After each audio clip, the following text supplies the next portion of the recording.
So many of us spend our lives waiting to feel secure or proud, telling ourselves we'll finally relax when we reach that next money goal. But in reality, the finish line keeps moving, and true peace always feels just out of reach. What if you could feel rich, calm, and confident right now, no matter what your bank account says? This book comes from years of working with people who feel stressed or anxious about money, even when they're working hard and doing all the right things. The problem isn't just about how much you earn or save. It's about how you think and feel about money, yourself, and your future. I want to show you that you don't have to wait to feel better about your finances. In fact, the sooner you feel secure and confident, the easier it becomes to build real wealth. Mindset Millionaire: How to Feel Rich Before You Are is a guide to changing your relationship with money from the inside out. You'll learn simple, practical steps to help you feel more at ease, make better choices, and enjoy your life more, starting today. We'll talk about why feeling rich is mostly a matter of mindset, not just math. You'll see how your habits, your self-image, and even the words you use can change how you experience money, no matter your situation. You'll also discover how to notice the good things you already have, stop comparing yourself to others, and build small daily routines that add up to a big difference over time. I'll show you ways to handle stress, build confidence, and start acting like your future, richer self right now, not years down the line. You don't need to be a financial expert to use this book. You don't need to get everything perfect or know all the right answers. All you need is a willingness to try something new and a desire to feel better about money. My hope is that these pages will help you break free from stress and start living with more joy, confidence, and freedom, starting right where you are. Chapter 1: Inner Wealth. You've been lying to yourself, not about your bank balance. That number is what it is. The lie is quieter, more insidious. When I finally make X, then I'll relax. Then I'll feel secure. Then I'll stop feeling like I'm one mistake away from disaster.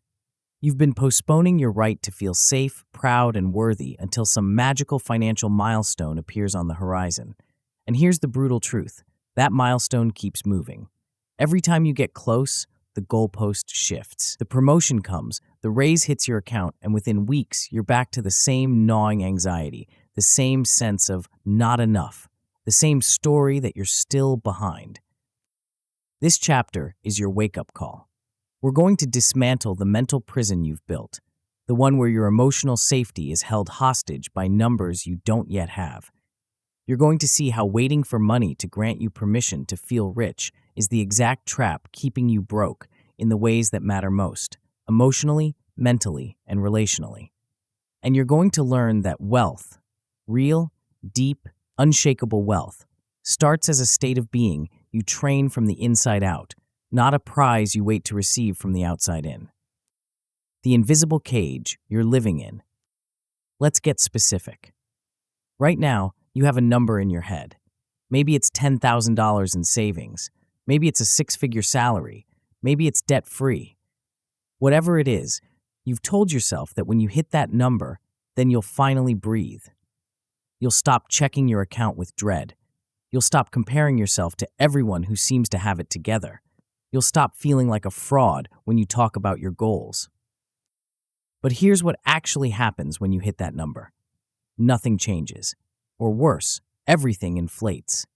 Your lifestyle creeps up to match your income. Your expectations rise. The things that used to feel like luxuries become baseline necessities. And suddenly, the new safe number is double what it used to be. You're on a treadmill, sprinting toward a finish line that's bolted to the treadmill itself. This isn't about discipline or willpower. It's about identity. You've confused your net worth with your self-worth. Every bill becomes a referendum on your value as a human being. Every unexpected expense feels like proof that you're failing. Every time you see someone else's success, on social media, at a reunion, in a casual conversation, you feel poorer, even if your actual situation hasn't changed. You've handed your emotional state over to external circumstances, and those circumstances are never stable enough to give you the peace you're chasing. And the comparison trap? It's a rigged game. You're measuring your messy, unfiltered reality against everyone else's highlight reel. You see their vacation photos, their new car, their effortless confidence, and you assume they've figured out something you haven't. You don't see their credit card debt, their sleepless nights, their own gnawing fear that they're one bad month away from collapse. Upward comparison is a poison that makes you feel broke no matter how much you actually have. The cost of staying here. If you keep playing this game, here's what's coming. Emotional burnout. Chronic stress, a nervous system that's permanently stuck in I'm behind mode, flooding your body with cortisol, wrecking your sleep, killing your creativity, and spilling into every relationship you care about. You'll make worse decisions because stress makes you dumb. You'll procrastinate on the hard stuff because your brain is too fried to handle complexity. You'll reach for quick fixes, impulse purchases, comfort spending, avoidance that create more chaos, not less. And here's the kicker. Even if you do hit your financial goals, you won't feel better. You'll just recalibrate. The person making $50 dreams of $100. The person making $100K dreams of $200. The person making $200 looks at the person making $500 and feels poor. There's always someone ahead of you, always a new standard to chase, always a reason to postpone feeling rich enough. Your emotional experience doesn't improve when your mindset doesn't. Meanwhile, your life possibilities shrink. Fear-based thinking makes you say no to opportunities before you even explore them. You underprice your work because you don't believe you're worth more. You underask in negotiations because you're terrified of rejection. You underplay in rooms where you belong because you've decided you're not that type of person. Every time you act like you're permanently behind, your world gets smaller. You become the person who plays it safe, stays small, and wonders why nothing ever changes. And if you don't do something about it, the mistakes compound. Panic leads to high-interest debt. Desperation leads to bad deals and rushed career moves. Staying in survival mode keeps you in jobs and relationships that drain you because you're too scared to risk anything better. The cost of not negotiating, not asking, not planning, it adds up over years into a life you didn't choose, you just accepted. Your relationships suffer too. Money anxiety turns into irritability, withdrawal, control. You snap at the people you love because you're carrying a weight they can't see. You avoid conversations about the future because you're ashamed of where you are. Constant scarcity talk erodes trust and intimacy. Unspoken fear creates distance and resentment. And the saddest part, the people around you want to help, but you've locked them out because you've decided your worth is tied to your bank balance. And your identity? It locks in. I'm bad with money becomes a self-fulfilling prophecy. I'm broke, unlucky, behind. These aren't just thoughts. They're the operating system running your life. Every decision, every choice, every moment of self-talk reinforces the story. And as long as that story runs, the mindset millionaire version of you, the calm, strategic, grounded person you could be, stays locked in a cage you built yourself. What this book will do for you. Here's what's possible on the other side of this work. By the time you finish this book, you'll be able to name your current money story, the unfiltered, raw beliefs you carry about wealth, about people like you, about what you deserve. You'll see the difference between fact and interpretation. You'll separate who you are from what you own, and you'll start speaking about yourself without using income or status as a crutch. You'll build a simple, feel richer now routine, one small daily ritual that makes you feel intentional and in control, one weekly money check-in done with curiosity instead of self-attack. And you'll experience a tangible lift in emotional wealth, maybe 10 to 20% by the end of your first read. Not because your numbers changed, but because your relationship to those numbers changed. The work ahead involves redefining wealth from the inside out. You'll clarify what rich actually means to you beyond just numbers: emotional safety, time freedom, self-respect, the ability to make choices without panic. You'll rebuild your lenses of attention and story, learning to spot where your focus automatically goes and rewriting the scripts that keep you stuck. And you'll install identity and embodiment practices, creating a wealth identity statement picking behaviors that match that identity today, and deciding on one future self habit to test over the coming weeks. Why this order? Why these steps? Identity comes first because behavior follows identity. People always act to stay consistent with who they believe they are. If you see yourself as bad with money, you'll unconsciously prove that story right, no matter how many tactics you try. Changing tactics without changing identity is like rearranging deck chairs on the Titanic. Identity work is your first non-negotiable upgrade. Next comes attention and story, the operating system of your feelings. Your brain doesn't respond to raw reality, it responds to the meaning you assign to reality. New stories without new focus feel flimsy. New focus without new stories feels hollow. But focus plus story equals how rich you feel, regardless of what's in your account. Finally, environment and behavior act as reinforcement. Outer changes must support inner shifts, or they fade. Small signals in your space and habits reinforce your identity daily. They create a feedback loop that keeps you in mindset millionaire mode even when life gets messy. Winners versus losers. Let's be blunt. Losers wait for external permission to feel worthy, safe, and proud. They blame income, bosses, markets, background, anything but themselves for every emotional state. They treat mindset as optional, soft work, something to get to after the real work is done. And they stay stuck. Winners decide to feel and act like wealthy, secure people now at their current income.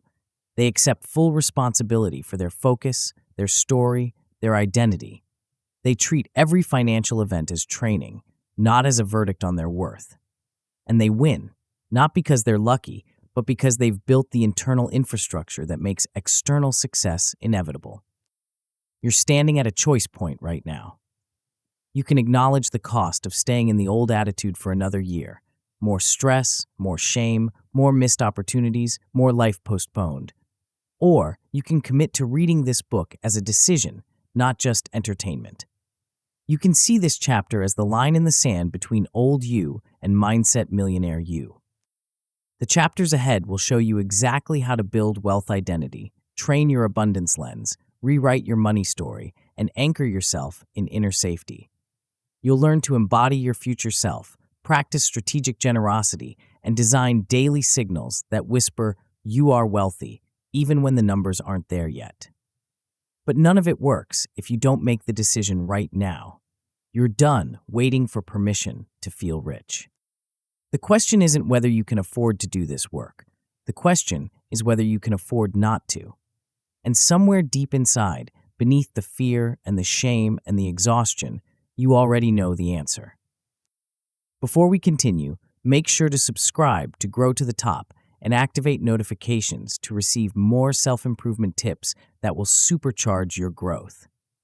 And make sure to give this video a thumbs up and share it with your friends. It really helps the channel grow. Thank you for your support. Chapter 2, Wealth Identity. There's a thermostat in your house. You set it to 68 degrees, and no matter what happens, windows open, heater kicks on, cold front rolls through, the system works to bring the temperature back to 68. Your financial life has a thermostat too, except instead of temperature, it's set to an identity. And that identity, the quiet label you carry about what kind of person you are with money, controls everything. You can win the lottery, get a massive raise, or inherit a windfall, and within months, you'll be back to your set point. Not because you're cursed, not because the universe hates you, but because your identity hasn't changed. You're still the person who blows through money, who never gets ahead, who just isn't good with this stuff. And your brain, loyal to a fault, will make sure your behavior matches that label every single time. This chapter is about something most people never touch, the core operating system running your financial life. Not your budget, not your income, not your tactics or tricks or hacks, your identity, who you believe you are when no one's watching. The silent script that decides what feels normal, what feels possible, and what feels like not me. Change this, and everything else becomes easier. Ignore this, and nothing else will stick. The hidden setting you've been ignoring. Here's what most people do. They chase outcome goals. I want $10,000 saved. I want to be debt-free. I want to make six figures. And they work hard, they budget, they hustle, they cut expenses, and sometimes they even hit the goal. The money shows up in the account, the debt gets paid off, the promotion comes through. And then what? Within weeks, sometimes days, they're back to the same patterns. The savings get drained by emergencies that aren't really emergencies. The credit cards creep back up. The new income gets absorbed by lifestyle inflation so seamlessly they barely notice. They hit the goal, but they didn't become the kind of person who naturally maintains that goal. The outcome changed. The identity didn't. This is the difference between doing money tricks and becoming a different kind of person. Tactics without identity are costumes. You wear them when you're motivated, when you're scared, when you're trying to impress someone. But the moment stress hits, the moment you're tired or overwhelmed or just don't feel like it anymore, you rip the costume off and revert to who you actually believe you are. And if who you believe you are is someone who's bad with money, then no tactic on earth will save you for long. Identity is your financial thermostat.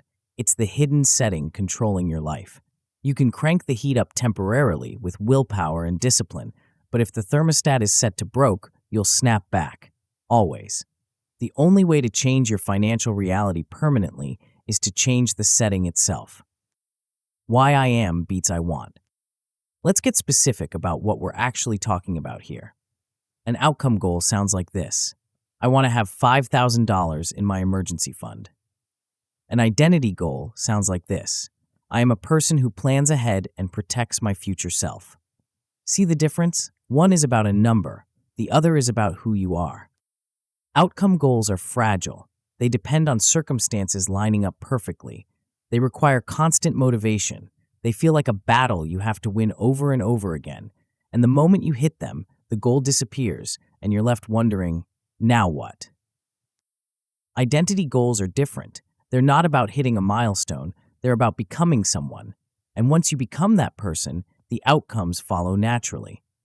A person who plans ahead doesn't need to force themselves to save. Saving is just what they do. It's automatic. It's who they are. This is why identity is the core of feeling rich before you are. A wealthy identity produces calm, even at modest income levels.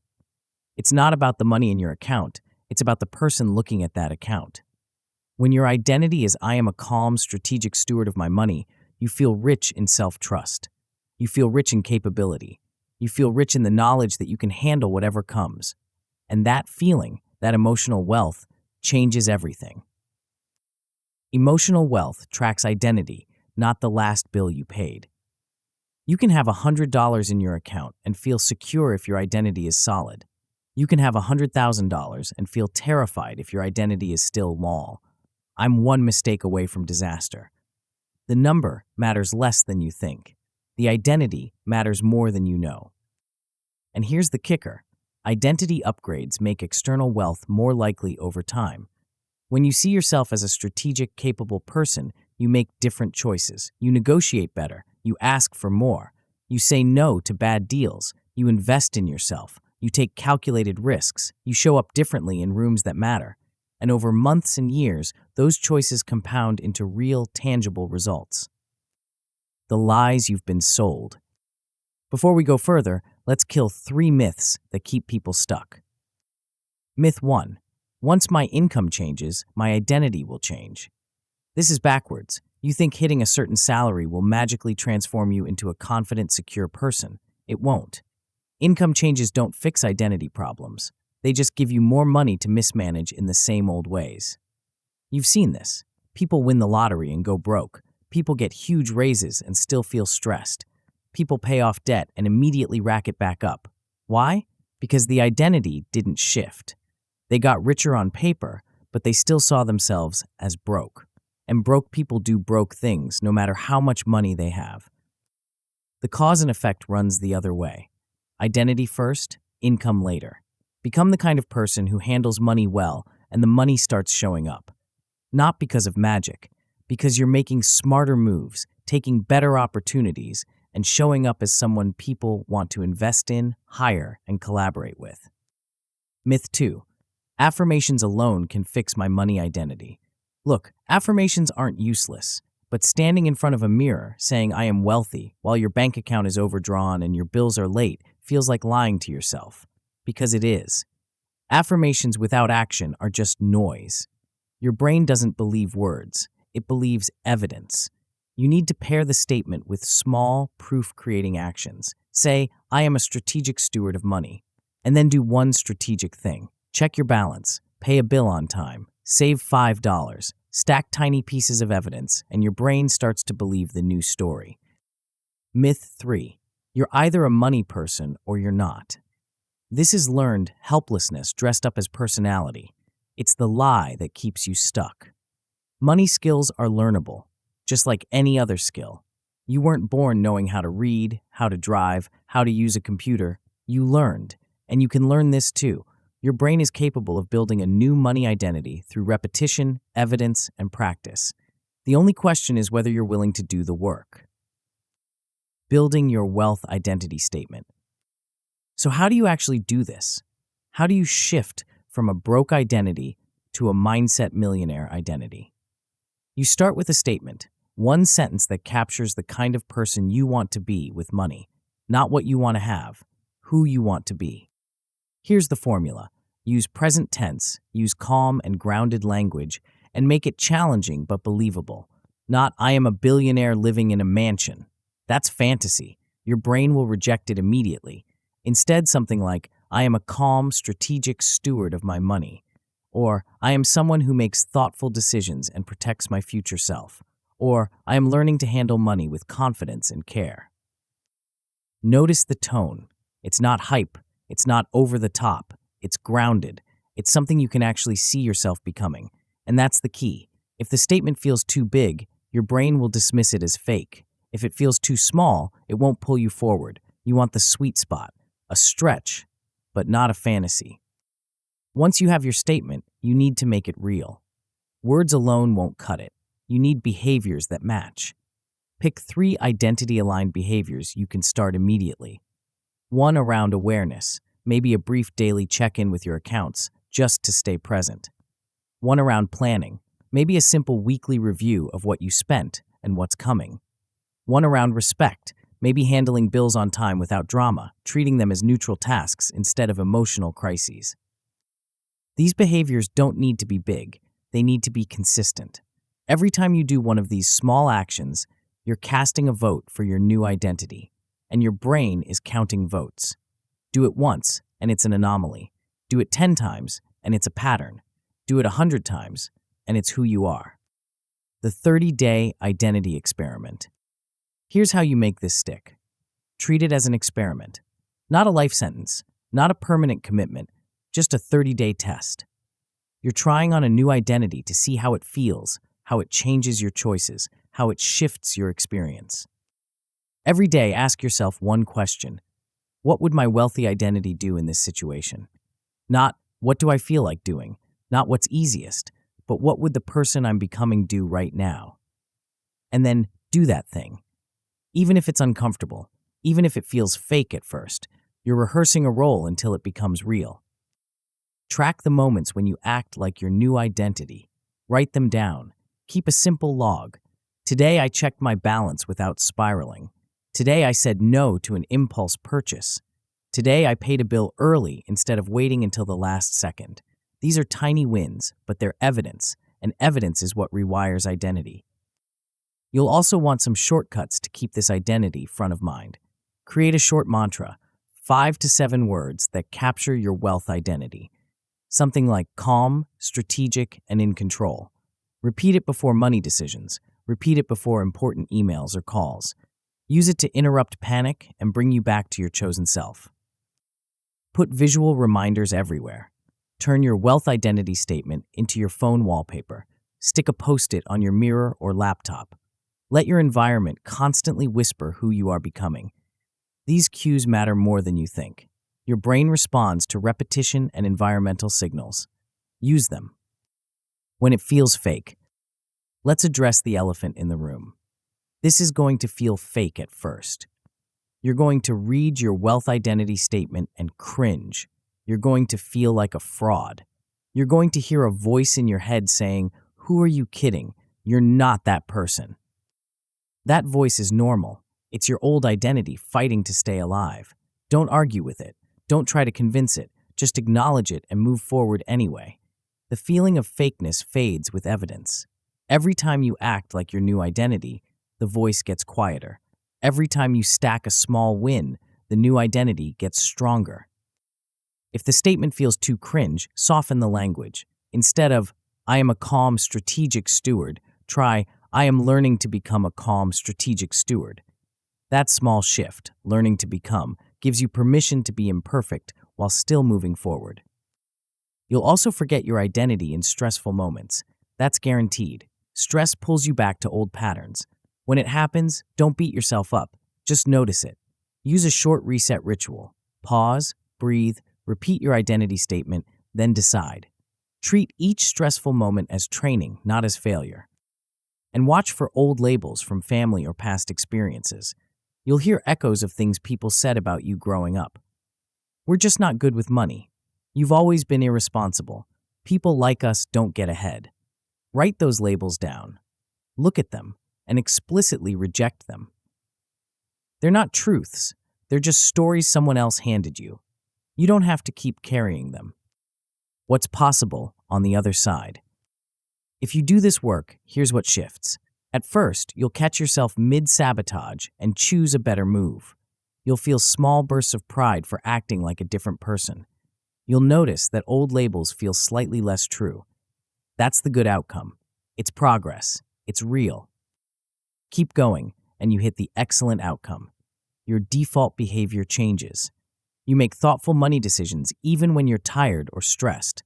Your normal shifts from chaos to calm. You feel steadily more aligned with your wealth identity statement. It stops feeling like a costume and starts feeling like who you actually are. And if you stay with it long enough, you reach the best outcome, deep pride in who you are with money. You genuinely like and respect the way you handle money. You feel rich in self-trust, regardless of your current income level. And you start to see external opportunities increasing, not because you're lucky, but because your identity upgrade changed how you show up, how you negotiate, how you ask, and how you move through the world. Identity is the thermostat. Change the setting, and everything else adjusts to match. But there's something even deeper than identity that shapes how rich you feel day to day, a lens through which you see your entire reality, filtering every experience into either proof of abundance or proof of scarcity. And that lens, it's running in the background right now, quietly deciding whether your life looks full or empty, regardless of what's actually there. Chapter 3, Abundance Lens. Two people walk into the same room, same furniture, same lighting, same temperature. One person sees a cramped, cluttered space that makes them feel trapped. The other sees a cozy, intimate room full of character. Same room, completely different experience. What changed? Not the room, the lens. Your brain is doing this with your entire financial life right now. It's running a filter, a lens, that decides what gets highlighted and what gets ignored. And here's the thing most people never realize. That lens isn't showing you reality. It's showing you a version of reality that matches what you already believe. If you believe you're broke, struggling, and always behind, your brain will scan your life and serve up endless proof. Bills, expenses, things you can't afford, people doing better than you. Evidence everywhere that you're right to feel stressed and stuck. But if you believe you're resourced, capable, and moving forward, even if your bank account looks identical, your brain will scan for different proof. Skills you've built, problems you've solved, people who've helped you. Small wins, opportunities. Your lens determines what you see, and what you see determines how you feel, and how you feel determines what you do next. This chapter is about retraining that lens, not through fake positivity or pretending problems don't exist, but through a deliberate, grounded practice of teaching your brain to look for what's working, what's available, and what's possible, without ignoring what's hard. Because the truth is, your life contains both scarcity and abundance right now. The question is, which one are you training yourself to notice? The search engine running your life. Think of your brain as a search engine. You type in a question, and it goes to work finding answers. Except you're not consciously typing most of these questions. They're running in the background, automatically, based on what you've trained your brain to look for over years. If your default question is, what's wrong? What's missing? What's the threat? Your brain will find it, every time. It'll scan your bank account and highlight the gap between what you have and what you need. It'll scan your social media feed and highlight everyone who's ahead of you. It'll scan your day and highlight every mistake, every missed opportunity, every reason to feel anxious. Not because your brain hates you, because it's doing exactly what you trained it to do. Find threats. This is how attention drives emotion. What you focus on becomes how you feel. If your attention is locked on threats, gaps, and problems, you'll feel anxious, defensive, and overwhelmed, constantly.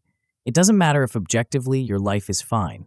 Your lens is showing you danger, so your nervous system responds with fear. And emotion drives action. When you're scared, you make scared decisions. You grab at quick fixes. You avoid risks. You say no to opportunities because they feel too uncertain. You stay small because small feels safer. Your lens today, what you're training your brain to notice, is shaping your financial behavior tomorrow. And if that lens is stuck on scarcity, your behavior will keep you stuck there too. Over time, this becomes a self-fulfilling loop. Repeated focus on lack creates a story of never enough. You see evidence of scarcity everywhere, which reinforces the belief that you're broke, which makes you look for more evidence of scarcity, which strengthens the belief even further. The lens becomes a trap, and the longer you stay in it, the harder it feels to see any other version of reality. But here's the flip side. Focusing on options and assets leads to noticing opportunities. When your lens is tuned to abundance, not in a delusional way, but in a grounded, evidence-based way, you start seeing openings you used to miss. A conversation that could turn into a collaboration. A skill you have that someone needs. A small chance to learn something valuable. These things were always there. You just weren't looking for them. Feeling rich starts with what you routinely notice, not what you own, what you notice. Retuning the filter. So what exactly is this lens? It's your brain's reticular activating system, a fancy term for the filter that decides what gets your attention and what gets ignored. Your brain is bombarded with millions of data points every second. It can't process all of it, so it filters. And the filter is set by what you believe. Once you believe a story, I'm always broke, nothing ever works out for me, I'm behind everyone else, your brain starts scanning for confirmation. It's called confirmation bias, and it's one of the most powerful forces shaping your experience. Your brain isn't trying to show you the truth, it's trying to show you proof that you're right. And it's very, very good at its job. The problem is, you've been feeding it the wrong questions. Why is this so hard? Why can't I ever get ahead? What's going to go wrong next? These questions prime your brain to find problems, and it will, endlessly. But you can change the questions. You can retrain the search engine. Instead of what's wrong, you can ask, where is there support? Instead of what's missing, you can ask, what's already working? Instead of why is this happening to me, you can ask, what can I learn from this? Same life, different lens, completely different emotional experience. This isn't about ignoring reality, it's about seeing all of reality, not just the parts that confirm your fear. Right now, your life contains both constraints and resources, both problems and possibilities, both threats and opportunities. An abundance lens doesn't deny the constraints, it just refuses to let them be the only thing you see. The wealth you're not counting. Here's what most people miss. Wealth isn't just money. You have non-money wealth right now that you're completely ignoring. Skills, relationships, access, health, ideas, time, knowledge, resilience. These are real assets. They have value, they create opportunities, but because they don't show up in your bank account, you've dismissed them as nothing special. Stop doing that. Start treating them as part of your wealth picture. You know how to solve problems. That's wealth. You have people who would help you if you asked. That's wealth. You've survived every hard thing that's happened to you so far. That's wealth. You have access to information, tools, and platforms that didn't exist a generation ago. That's wealth. When you start counting these things, really counting them, not just acknowledging them in passing, your sense of being resourced shifts. You're not starting from zero. You're starting from a foundation that's stronger than you've been giving yourself credit for. This is what reverse evidence gathering looks like. Instead of scanning for proof that you're broke, you deliberately scan for proof that you're already resourced. You make a list: skills you have, tools you own, people you know, problems you've solved, moments when you thought you couldn't handle something, and then you did. You gather this evidence and you review it, especially when scarcity thoughts show up and try to convince you that you have nothing. Your past self underestimated your ability to cope. You've been through tight months before. You've figured things out, you've adapted, you've survived, and you're still here. That's not luck. That's capability. That's a resource, and it counts. Training the lens daily. So how do you actually retrain this lens? You practice. Every single day. You ask better questions and you record the answers. Start with this. At the end of each day, ask yourself, where did abundance show up today? And then answer with specifics, not vague gratitude, concrete examples, a helpful conversation, a piece of advice that clicked, a small win at work, a moment of rest, a connection that felt genuine, an idea that sparked something. Write these down. Keep a running log. Because here's what happens. Over time, your brain starts looking for these things during the day, not just at the end of it. It starts auto-completing to opportunity instead of catastrophe. The lens shifts, and when the lens shifts, your emotional experience shifts. And when your emotional experience shifts, your behavior shifts. You can also run a 7-day opportunity scanning practice. Every day, write down 3 opportunities you noticed. And here's the key. They don't have to be big. Small opportunities count. A chance to learn something new, a chance to connect with someone, a chance to improve a process at work, a chance to rest when you need it. Train your brain to see these openings. Most people walk past dozens of opportunities every day because their lens is set to threats, not possibilities. At the end of the week, reflect. How did your perception shift? Did you start noticing things you used to miss? Did your days feel different? Did you feel slightly more in control, slightly more hopeful, slightly more like someone who has options? Making it stick. Here's how you turn this into a habit instead of a one-time exercise. Tie it to something you already do. Pair abundance scanning with your commute, your shower, your evening wind down. Use that time to mentally list resources and wins. It doesn't need to be formal. It doesn't need to be long. Just a few minutes of deliberately directing your attention toward what's working instead of what's broken.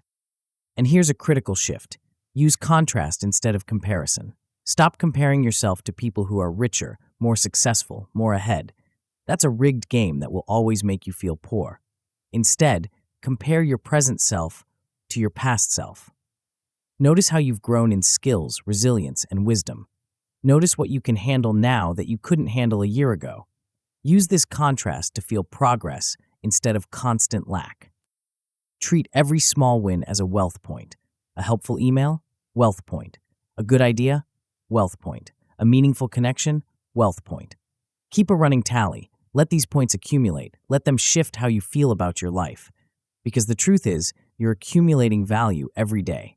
You're just not counting it. When the lens feels fake, let's be honest, this is going to feel fake at first, especially if money is tight, especially if you're staring at bills you can't pay and trying to convince yourself to see abundance. It's going to feel like you're lying to yourself. So don't force it. Start with neutral observations, not forced gratitude, not toxic positivity, just facts. I have a skill that people value. I have a friend who would help me if I asked. I solved a hard problem last week. These aren't spin. They're true, and they're a foundation you can build on. Allow your sense of abundance to grow gradually. You're not trying to flip a switch overnight. You're training a muscle. It's weak right now because you haven't been using it. But every time you ask a better question, every time you notice something working, every time you count a non-money asset, you're making that muscle stronger. You'll also slip back into doom scrolling and comparison. That's guaranteed. Social media is designed to pull you into scarcity. It shows you everyone's highlight reel and makes you feel like you're the only one struggling. Notice when this happens. Set boundaries. Limit your time on triggering platforms. And replace that time with quick opportunity journaling. Even 5 minutes of writing down what's going right will counteract hours of scrolling through what's going wrong. And watch out for the opposite trap, ignoring real risks in the name of abundance. This isn't about pretending problems don't exist. It's about seeing both the problems and the possibilities. Pair your abundance lens with a realism list. Write down your actual constraints, your actual challenges, your actual risks. Don't deny them, but don't let them be the only thing you see. Plan moves that respect both your optimism and your reality. What shifts when you see differently? If you do this work, here's what changes. At first, you'll feel slightly less overwhelmed. You'll notice you're able to name a few things that are going right. Scarcity thoughts will still show up, but they won't be the only voice in your head. That's progress. That's real. Keep going, and you'll start spotting options others overlook. You'll see small chances to learn, earn, and connect. You'll act on them, and your days will start to feel more like treasure hunts and less like minefields. You'll move through the world differently, more curious, more open, more alive.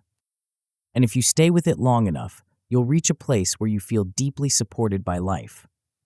Not in a magical thinking way, in a grounded, evidence-based way. You'll feel that resources and ideas show up right when you need them. You'll trust that even tough times contain openings and lessons. You'll walk through life with quiet confidence that there is always a way, because you've trained your brain to look for the way instead of just the wall. Your lens determines your reality. Change the lens, and reality shifts. But there's something even deeper running beneath this lens, a story you've been telling yourself about money, about who deserves it, about what your past proves about your future. And until you rewrite that story, every new lens will eventually fog back up with the same old script. Chapter 4, Money Story. You're living inside a story right now, not the one about your actual financial situation. The numbers, the accounts, the bills. A different story. The one running in your head about what all those numbers mean, about who you are because of them, about what your past proves and what your future holds. This story is so familiar, so automatic, that you probably don't even notice it anymore. It just feels like reality. But it's not reality, it's interpretation. And here's what most people never realize. The same financial event, a bill, a debt, a missed payment, a windfall, feels completely different depending on the story you're telling about it. One person gets an unexpected expense and thinks, "Of course this happened to me. I'm cursed. Nothing ever works out." Another person gets the same expense and thinks, "Okay, this is a problem to solve. What are my options?" Same event, completely different emotional experience. The difference isn't the money, it's the story. This chapter is about the script you've been unconsciously following, the one that casts you as either victim, villain, or hero in your own financial life. You're going to see how that script was written, who handed you the pen, and why you've been acting it out without question. And then you're going to do something most people never do. You're going to rewrite it, not with fantasy or delusion, with choice, clarity, and a version of yourself that's grounded in agency instead of helplessness. The script you didn't know you were reading. Every time something happens with money, you don't just experience the event, you narrate it, you turn it into a story, and that story determines everything: how you feel, what you do next, what you believe is possible. Here's how it works. You get a bill. That's the event. Raw, neutral, factual. But your brain doesn't leave it there. It immediately wraps it in meaning. This proves I'm bad with money. This is what always happens to me. I'll never get ahead. Those aren't facts. They're interpretations. They're the story you're telling about the bill. And that story crushes your motivation, drains your energy, and keeps you stuck in the same patterns. A better story would turn the same bill into training. This is a chance to practice staying calm under pressure. This is feedback about my spending patterns. This is solvable. Same bill, different story, different emotional state, different action. You've been playing a role you didn't consciously choose, somewhere along the way, maybe in childhood, maybe after a financial disaster, maybe through years of cultural messaging, you cast yourself in a particular part. Victim, things happen to me and I can't do anything about it. Villain, I'm the problem, I ruin everything. Or, if you're lucky, hero, I face challenges and figure them out. Most people are stuck in victim or villain mode, and they stay there because they don't realize the script is editable. The story you tell about money is also the bridge between your past and your future. Right now, you're probably using your past as proof of your limits. I've always been bad with money, so I always will be. I grew up broke, so I'll stay broke. I made mistakes before, so I'll make them again. You've turned past events into a life sentence. But past events are just data points. They don't predict the future unless you let them. You can reinterpret past failures as tuition, expensive lessons that taught you something valuable, and use that reframe to connect where you've been to where you're going. Excavating the story you're living. So, what is your current money story? Most people have never actually written it down. It just runs in the background, shaping every decision, every emotion, every belief. Time to bring it into the light. Spend 10 to 15 minutes writing openly about your history with money. Don't filter. Don't make it pretty. Let blame, shame, and fear show up on the page. Write about what money meant in your family growing up. Write about your biggest financial mistakes. Write about how you feel when you look at your accounts. Write about what you believe people like you deserve or don't deserve. Just dump it all out. As you read what you wrote, notice recurring themes: danger, unfairness, incompetence, scarcity. Money is dangerous. The system is rigged against me. I'm not smart enough to handle this. There's never enough. These themes aren't random. They're the foundation of your story, and they're running your life. Also notice whose voices show up in that story. Your parents' beliefs about money, cultural messages you absorbed, things people said to you during hard times. We're just not good with money. Rich people are greedy. You'll never amount to anything. These aren't your original thoughts. They're inherited scripts, and you've been performing them without question. Now here's the critical step. Separate facts from interpretations. Go back through what you wrote and underline the actual events. Job loss, debt, missed payments, late fees. These are facts. Then circle the meanings you added. This proves I'm a failure. I always mess things up. I'll never recover from this. These are interpretations. They feel like facts because you've repeated them so many times, but they're not. They're just one possible story about the facts. Your brain is brilliant at turning events into sweeping statements. One missed payment becomes I always fail. One bad investment becomes I can't be trusted with money. One tough year becomes I'm cursed. But these statements aren't true. They're shortcuts, compressions. Your brain trying to make sense of complexity by creating simple rules, and those rules become the story you live inside. Practice stating the raw facts without emotional spin. I lost a job in 2022. Not, I'm unemployable. I had credit card debt. Not, I'm irresponsible and broken. Facts are neutral. They're just things that happened. The story you tell about them is where the power lives. And you get to choose that story. The myths keeping you trapped. Before you can rewrite your story, you need to kill 3 myths that keep people stuck in old narratives. Myth 1. My money story is just reality. No, it's not. It's your interpretation of reality. And here's proof. 2 people can have the exact same financial situation and tell completely opposite stories about it. One person sees debt as proof they're a failure. Another sees it as a temporary challenge they're working through. Same debt, different story, different emotional experience, different behavior. Your story feels like reality because you've been living inside it for so long. But it's just one version, and you can write a different one. Myth 2. If I had a different childhood, I'd feel better about money. Maybe. But you can't change your childhood. You can only change what you do with it. Yes, your upbringing shaped your beliefs. Yes, the messages you heard as a kid still echo in your head, but you're not a prisoner of your past unless you choose to be. You can acknowledge the impact of your upbringing and refuse to stay trapped in it. You can claim the right to author a new story from where you are now. Your past doesn't have to be your script. It can just be your backstory. Myth 3. Changing words doesn't change anything real. This is the most dangerous myth because it sounds reasonable, but it's wrong. Words shape emotion. Emotion shapes behavior. Behavior shapes results. When you say I can't, your brain shuts down problem solving. It stops looking for options. It accepts helplessness as truth. When you say I choose or I'm learning, your brain opens up. It starts scanning for possibilities. It treats challenges as solvable instead of permanent. The shift from I can't afford this to I'm choosing not to spend on this right now is subtle, but it moves you from victim to agent, and that shift changes everything. Rewriting the script. Here's how you actually do this. First, write your raw money story. You already did that earlier. Now you're going to rewrite it. Not with fantasy, not with fake positivity, with choice-based language and a protagonist who's learning, growing, and taking responsibility.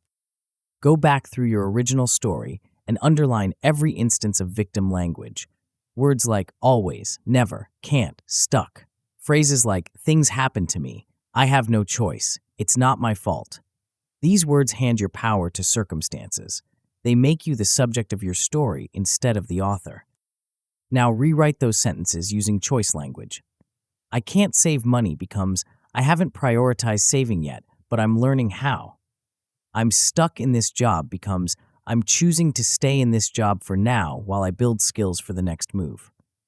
I always mess up with money becomes I've made mistakes with money in the past and I'm using those lessons to make better choices now. Notice the shift. You're not denying the difficulty. You're not pretending everything is fine. You're just reclaiming agency. You're moving from helpless to capable, from victim to protagonist. Next, draft a new one-page money story. Write it from the perspective of a responsible, learning protagonist. Someone who faces challenges but doesn't collapse under them. Someone who makes mistakes but learns from them. Someone who's moving forward, even if slowly. Use realistic but empowering language. Don't write, I'm a millionaire living my dream life. Write, I'm someone who's learning to handle money with more calm and clarity. I've made mistakes, right, and I'm using them as tuition. I'm building skills, making better choices, and trusting that I can figure things out as I go. Read this new story regularly, especially before money decisions. Let it become the script you default to instead of the old one. Over time, your brain will start to believe it. Not because you're brainwashing yourself, because you're stacking evidence that this new story is true. Making the new story stick. Here's a simple test to keep your new story grounded. The friend test. Read your new money story and ask, would I say this to a friend I love? If it's too harsh, too cruel, too hopeless, soften it. If it's too fluffy, too detached from reality, ground it. Rewrite harsh lines as you'd write them for someone you care about. Honest but supportive. Realistic but hopeful. Create a story swap phrase list. Write down the common negative money phrases you use. I'm terrible with money. I never have enough. I can't afford anything. Next to each one, write a chosen, empowered alternative. I'm learning to manage money better. I'm building my resources over time. I'm making intentional choices about where my money goes. Keep this list accessible. Reference it during the day. Catch yourself mid-phrase and swap it out. And pay attention to micro-story moments. These are the small, throwaway comments you make throughout the day. Of course this happens to me. I knew it wouldn't work out. I'm such an idiot. These aren't just venting. They're reinforcing your old story. Every time you narrate your life in victim language, you're casting another vote for that identity.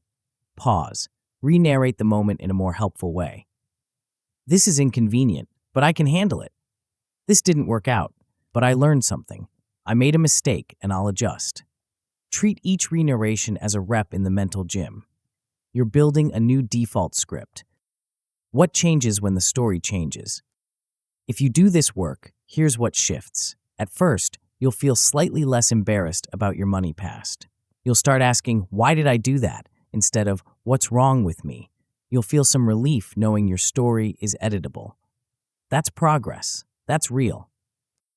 Keep going, and you'll start catching and shifting victim phrases into choice phrases regularly. You'll feel more in control, even when things are still messy. You'll notice your behavior improving as your language improves. Because language isn't just description, it's instruction. It's the command you're feeding your brain about who you are and what you're capable of. And if you stay with it long enough, you'll reach a place where you fully own the pen of your money life. You'll see yourself as the author, not just the subject, of your money story. You'll interpret setbacks as chapters in a bigger success arc, not as proof that you're doomed. You'll feel rich in agency even before your bank account changes. Because agency, the belief that you have power over your choices and your future, is one of the deepest forms of wealth there is. When the old story fights back, your new story will feel cheesy at first. You'll read it and cringe. You'll feel like you're lying to yourself. That's normal. The old story has been running for years. It's not going to surrender quietly. If the new story feels too motivational poster, simplify the language. Make it sound like you, not like a self-help book. Focus on honest, grounded optimism backed by small actions. The story becomes real when you live it, not when you write it. Family and friends will reinforce your old story. They'll say things like, "You've always been bad with money," or "You're just not that type of person." They're not trying to hurt you. They're just repeating the script they know. Recognize when this happens. Internally translate their words into your new chosen story, and limit deep money conversations to people who respect your new narrative. You don't need everyone's approval. You just need to protect the story you're building. And expect the old story to flare up during setbacks. When something goes wrong, an unexpected expense, a missed opportunity, a financial mistake, the old script will come roaring back. "See, I told you, you're terrible at this. Nothing ever works out." Prepare for this.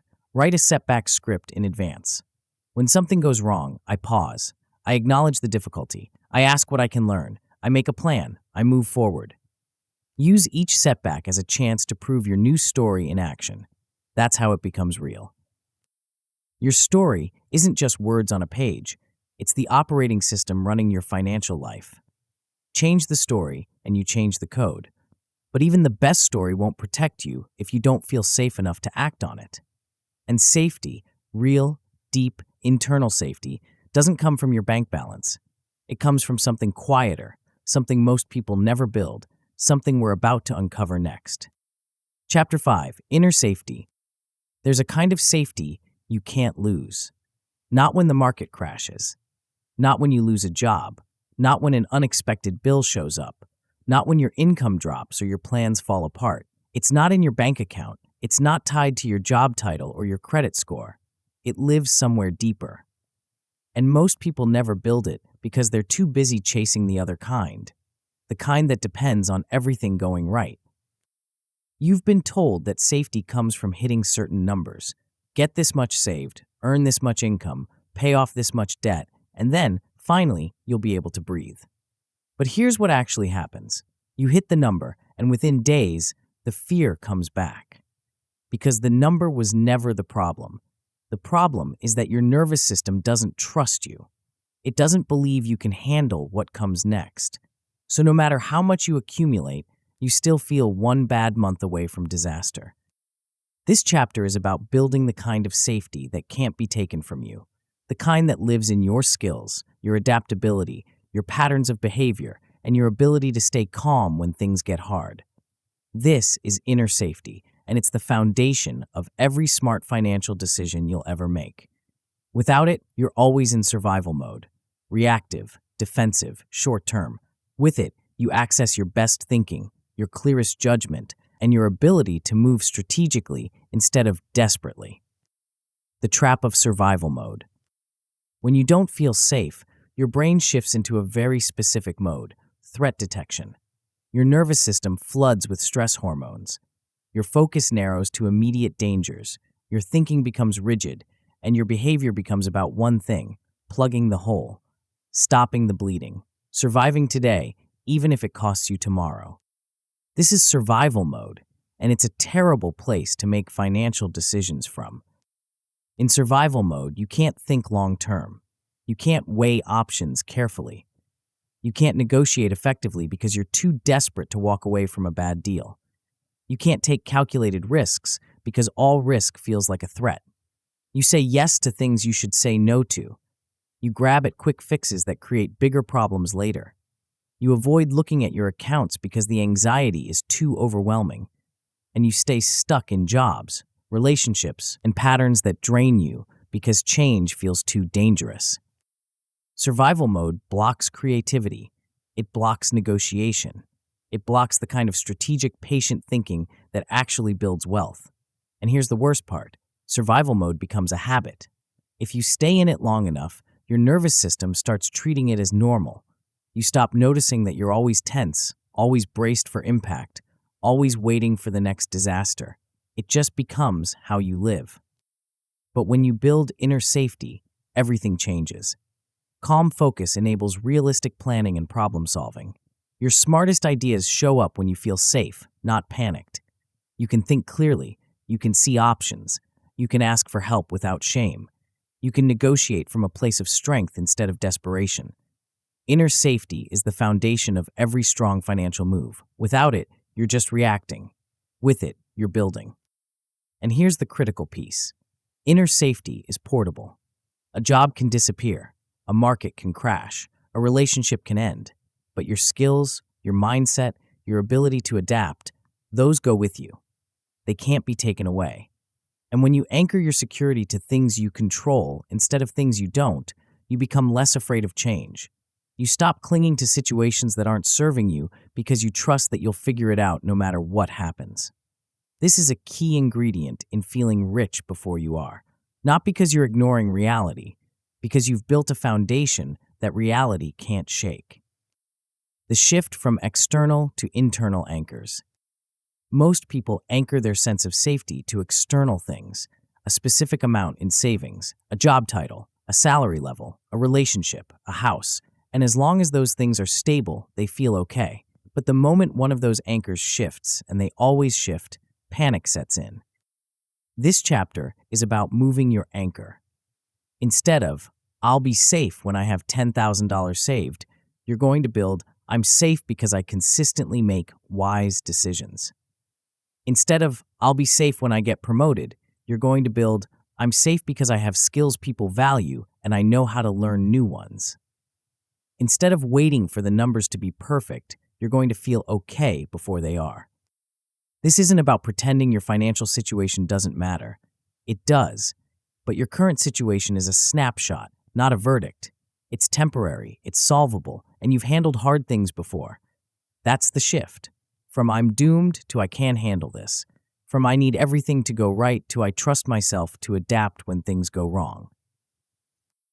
Start by listing the skills you already have that could generate or protect income. Not just your job skills, all of them. Can you write clearly?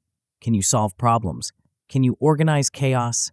Can you teach something? Can you connect people? Can you learn quickly? These are assets. They're portable. They're valuable. And they're yours, regardless of what happens to your job or your bank account. Notice the routines that already keep your life functioning under stress. You pay bills. You show up to work. You handle emergencies. You've survived every tough month you've ever had. That's not luck. That's capability. That's a pattern of behavior you can trust. And when you start trusting your behaviors more than external promises, your sense of safety shifts from fragile to solid. Now rewrite your security script. The old script says, I'll be safe when I have X saved. The new script says, I'm safe when I consistently make wise decisions. The old script ties your safety to something outside your control. The new script ties it to something you do every day. And that shift from external dependency to internal trust is what builds unshakable calm. The lies about safety. Before we go further, let's kill 3 myths that keep people trapped in external safety seeking. Myth 1. I'll relax when I hit X in savings. No, you won't. Because the moment you hit that number, your brain will recalibrate. Your expenses will rise, your sense of enough will shift, and you'll set a new number that feels just as far away as the old one. The goalpost keeps moving. Hitting targets without inner work doesn't erase fear. It just gives you a brief high before the anxiety returns. You need to build calm first, targets second. Otherwise, you'll chase numbers forever and never feel safe. Myth 2. Stress is what keeps me productive. This is one of the most dangerous lies people tell themselves. There's a difference between healthy pressure and chronic anxiety. Healthy pressure sharpens your focus for short bursts. Chronic anxiety wears you down, clouds your judgment, and leads to burnout, mistakes, and weekends where you're too fried to do anything but recover.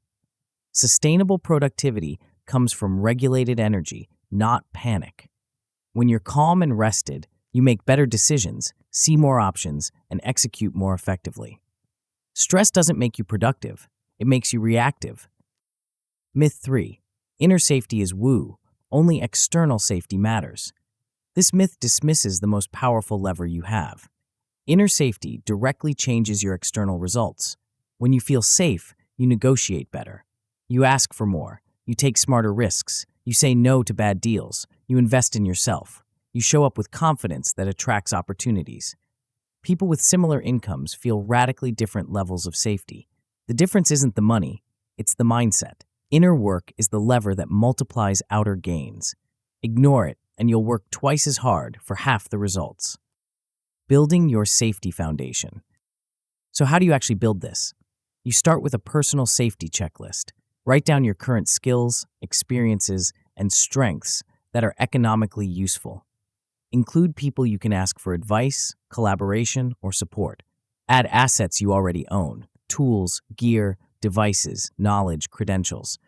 This isn't about bragging. It's about creating a tangible list of resources you can rely on when things get hard. When panic shows up and tells you you have nothing, you pull out this list and prove it wrong. Next, practice the 60-second pause before big money decisions. When you're faced with a choice that feels urgent or high stakes, stop. Breathe slowly for 60 seconds. Let your body settle. Remind yourself of 3 tough financial moments you've handled before. Let those memories anchor you in your own capability. Then decide, not from panic, from calm. This simple pause interrupts the survival mode reflex and gives your prefrontal cortex, the part of your brain that thinks strategically, a chance to come online. And create a minimum safety routine. Choose a simple weekly money check-in. Look at your bills, your balances, your upcoming expenses. Approach this as neutral data review, not self-attack. No drama, no shame, just information. Here's where I am, here's what's coming, here's what I need to do. Stick to this routine even when you're scared or ashamed, especially then, because that's the training. That's how you teach your nervous system that you can look at hard things without collapsing. Shortcuts to calm. You'll need some tools to interrupt panic when it shows up. Create a short anti-panic phrase, something like, "I've handled hard things before," or "I can think this through."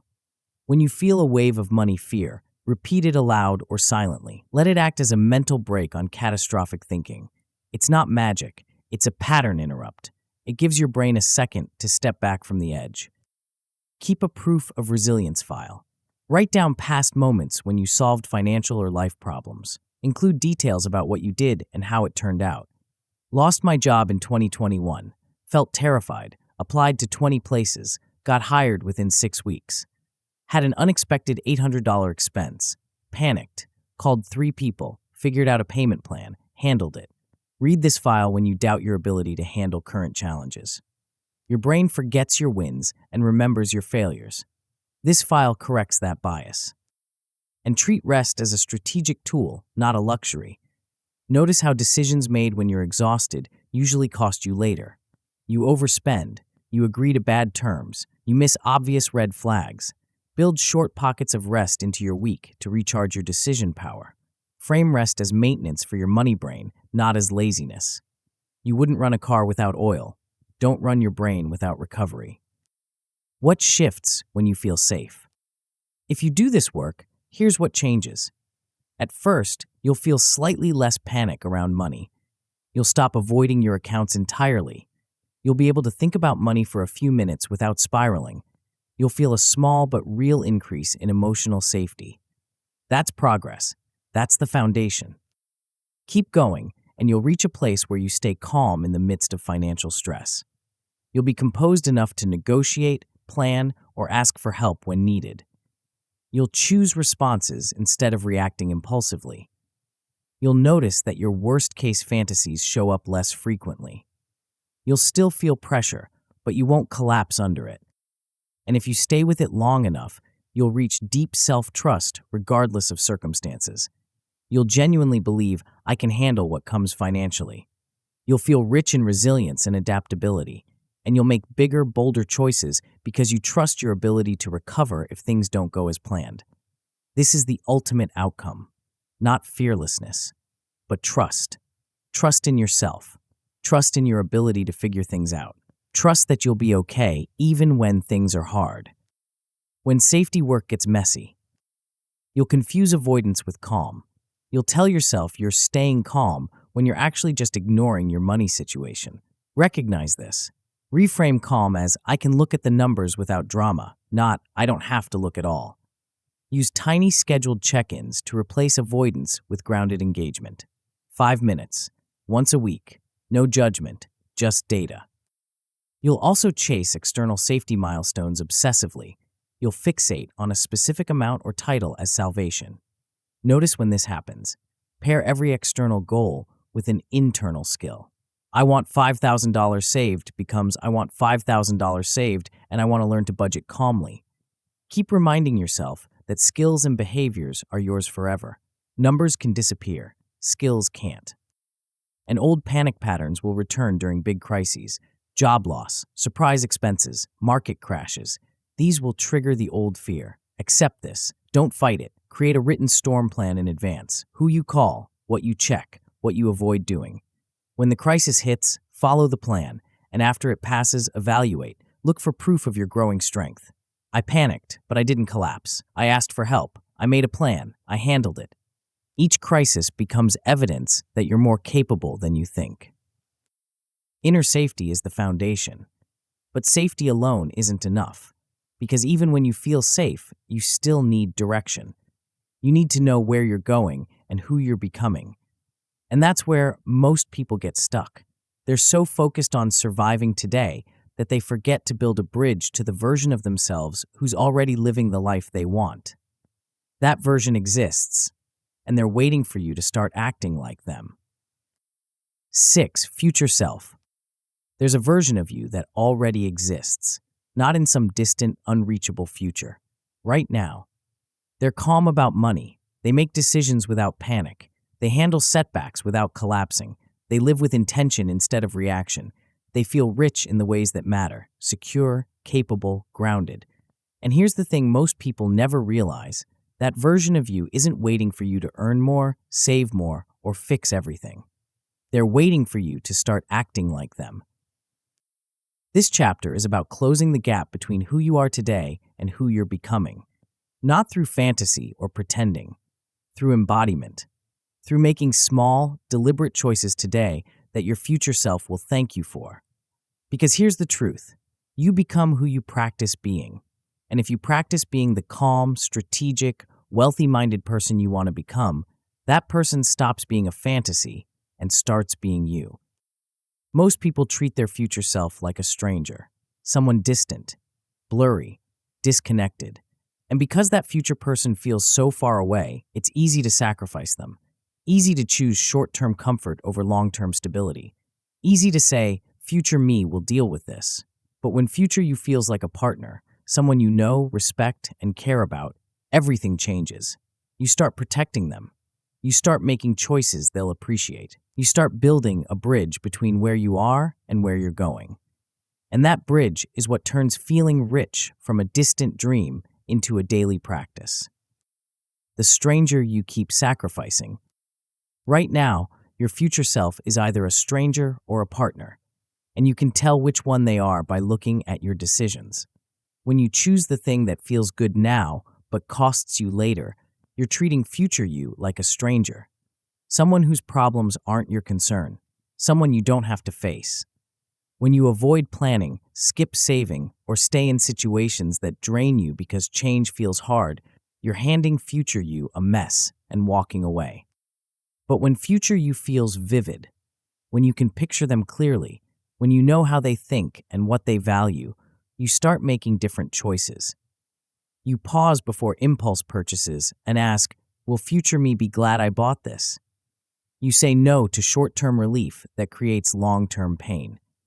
You invest time and energy in things that won't pay off for months or years because you're building for someone you actually care about, the person you're becoming. This partnership with your future self is central to feeling rich. Because wealth isn't just about having money, it's about having options. It's about feeling like you're building something instead of just surviving. And that feeling starts the moment you stop treating your future like someone else's problem and start treating it like your responsibility. Long-term thinking creates long-term wealth. Small, repeated decisions compound over years. The choice to save $20 this week doesn't feel significant, but 52 weeks of that choice becomes over $1,000. A year of learning one new skill becomes a marketable asset. A year of saying no to bad deals becomes a pattern of self-respect that changes how people treat you. Short-term comfort often costs long-term stability, and thinking beyond today, beyond this paycheck, beyond this month, beyond this immediate pressure is a core mindset millionaire skill. And here's the key. Embodiment turns theory into reality. You don't just think about being a wealthy-minded person, you practice being one, daily, in small ways. And over time, those small practices rewire your identity. The habits stop feeling forced and start feeling natural. You stop performing and start being. This is how rich-feeling habits become automatic, not through willpower, through repetition and identity alignment. Bringing your future self into focus. So who is this future version of you? Not the fantasy version with the mansion and the sports car. The real version. The one who's secure, calm, and capable. The one who handles money without drama. The one who makes thoughtful decisions and sleeps well at night. What do they think about? How do they speak? How do they behave when stress hits? You need to make this vision specific enough to feel real, not vague, not abstract, concrete. Describe how your future secure self moves through a normal day. How do they wake up? What's their energy like? How do they approach work? How do they handle a surprise expense? How do they talk to themselves when something goes wrong? Focus on emotional states and habits, not just purchases or status. This isn't about what they own, it's about who they are. Write this down, a one-page script of a normal day in the life of your future rich self. Include how they wake, work, speak, decide, and wind down. Focus on mood, choices, and interactions more than possessions. What does their calm look like? What does their confidence sound like? What do they do when they're tired or stressed? Make it real enough that you can step into it. Once you have this vision, you bring future you into daily decisions. You use them as a consultant, a trusted advisor. Before you make a choice about spending, about work, about time, you pause and ask, what would my future self want me to do? And then you listen, honestly, even if the answer is inconvenient, even if it means saying no to something you want right now. This isn't daydreaming. This is mental rehearsal. Athletes visualize their performance before competing. Surgeons mentally walk through procedures before operating. You're doing the same thing. You're rehearsing being the person you're becoming, and the more you practice, the more that person becomes real. The lies that keep you stuck in today. Before you can fully embody your future self, you need to kill 3 myths that keep people trapped in short-term thinking. Myth 1. Future self-work is just daydreaming. No. There's a difference between escapist fantasy and grounded visualization. Fantasy is imagining yourself rich without doing anything to get there. Visualization is emotionally connecting to the person you're becoming and using that connection to guide your choices today. When you vividly imagine your future self and feel what they feel, your brain starts treating them as real. And when they're real, you protect them. You make decisions they'll thank you for. This isn't wishful thinking. It's mental rehearsal that changes behavior. Myth 2. I have to fake a lifestyle I can't afford. This is the most dangerous misunderstanding of future self-work. Embodying your future self doesn't mean overspending to look rich. It means adopting the habits, posture, language, and planning of someone who's secure and intentional. It's not about buying luxury items you can't afford. It's about treating yourself with the respect and care your future self would. It's about feeling rich through behavior quality, not price tags. You can embody a wealthy mindset at any income level. The habits come first, the money follows. Myth 3. Big, dramatic changes prove I'm serious. This myth destroys more progress than almost anything else. People decide to overhaul their entire life in a weekend. They quit everything, start 10 new habits, and declare themselves transformed. And within 2 weeks, they've collapsed back to baseline. Why? Because huge overnight changes are fragile. They require constant willpower. They don't stick. Identity shifts happen through small, consistent actions repeated over time, not through dramatic gestures. Commit to sustainable, low-drama transformation. Gentle change is durable. Dramatic change is theater. Installing future self habits today. Here's how you actually do this. Start by choosing 3 future self behaviors you can do now, not someday, now, at your current income level, in your current situation. Pick one money behavior, maybe a small regular transfer to savings or a brief weekly spending review, or paying one bill early instead of at the last second. Pick one personal growth behavior, maybe 10 minutes of reading or learning something new each day. Pick one relationship or networking behavior, maybe one intentional message to someone in your field each week. These behaviors should be small enough that you can't reasonably skip them. If they feel too big, cut them in half. If they still feel too big, cut them in half again. Prioritize consistency over intensity. You're not trying to impress anyone. You're building trust with your future self. And trust is built through kept promises, not grand gestures. Then use the future self question daily. At least once a day, pause before a key choice and ask, what would future me thank me for? Listen honestly for the answer. And obey it. Even if it's inconvenient. Even if it means skipping something you want. This is non-negotiable practice. You're training yourself to think beyond today, to consider the person you're becoming, to make choices that compound instead of choices that cost. You can also use a future self anchor object. Choose something simple, a pen, a watch, a notebook, that symbolizes future you. Touch it or look at it before big decisions. Let it become a physical reminder to think long-term, not short-term. It sounds small, but small cues matter. They interrupt autopilot and bring intention back online. And review your future self wins weekly. Track small moments where you chose for future you instead of current comfort. Write them down. Notice how these decisions stack up faster than you expected. Use this review to strengthen your bond with future self. Every time you keep a promise to them, they become more real, more present, more like a partner and less like a stranger. What shifts when future you becomes real? If you do this work, here's what changes. At first, you'll occasionally pick long-term benefit over short-term relief. You'll feel slightly more protective of future you than before. You'll start to see your life extending beyond this paycheck, beyond this month, beyond this immediate crisis. That's progress. That's the beginning of long-term thinking. Keep going, and you'll build stable, future-focused habits. Simple routines that clearly serve future you. You'll feel proud of your consistency, not just big wins. Your sense of self will stretch forward in time, bringing more stability. You'll stop living paycheck to paycheck emotionally.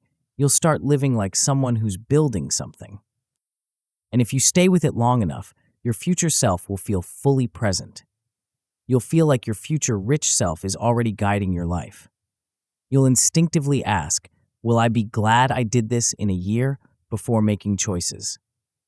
You'll experience a continuous sense of building towards something meaningful. And that sense, that feeling of forward momentum, of partnership with your future, is one of the richest feelings there is. When future self-work gets hard, you'll try to change everything overnight. You'll feel a surge of motivation and decide to become a completely different person by Monday. Resist this. Pick one small area to change first. One behavior, one habit, one choice. Remember, dramatic change is fragile. Gentle change is durable. You're not trying to shock yourself into transformation. You're trying to build a new normal, one small choice at a time. You'll also feel silly talking to future you. It'll feel awkward, cheesy, like you're playing pretend. Accept this. Initial awkwardness is part of the process. Treat future you as a role you're rehearsing, like preparing for a performance. Focus on results, better decisions, rather than how it looks. The awkwardness fades, the results don't. And you'll revert under stress. When something hard hits, an unexpected expense, a work crisis, a relationship blow-up, you'll be tempted to abandon future self-thinking and grab at short-term relief. Expect this. Pre-decide one future self behavior you'll keep no matter what. Even when everything else falls apart, you'll protect that one thing. And after the stress passes, review what happened. Look at what you kept and what you dropped. Adjust your systems. Use each crisis as data, not as failure. Your future self is waiting, not in some distant decade. Right now, in every choice you make, in every moment you pause and ask, what would the person I'm becoming do here? They're not a fantasy, they're a possibility, and the gap between possibility and reality closes every time you act like them, speak like them, choose like them. But acting like your future self is only part of the equation. Because even the most intentional, future-focused person can still feel poor if they're living in a mindset of constant taking, constant need, constant scarcity. There's one more shift that changes everything, a shift so counterintuitive that most people never make it, even when they know it's the key. Chapter 7, Generous Proof. Here's something that sounds backwards. One of the fastest ways to feel rich is to give something away. Not recklessly, not to prove anything, not because you're supposed to, but because giving, when done from a grounded place, sends a signal to your brain that nothing else can. I have enough to share. Most people wait. They tell themselves, when I'm rich, then I'll be generous. When I have more, then I'll help. When I'm secure, then I'll contribute. But that day never comes. Because the mindset that says, I can't give until I have more, is the same mindset that will say, I still don't have enough, even when the numbers change. You're training yourself to be a taker, a hoarder, someone who's always in deficit, and that identity doesn't magically flip when your bank balance does. This chapter is about flipping the script now, about using generosity, not as a moral obligation, but as a psychological tool to train your brain to see yourself as someone with surplus, someone who contributes, someone who has value to offer. Because that shift from life is taking from me to I contribute to life is one of the deepest forms of wealth there is, and it's available to you today at your current income level if you're willing to practice it strategically. The signal your brain is waiting for.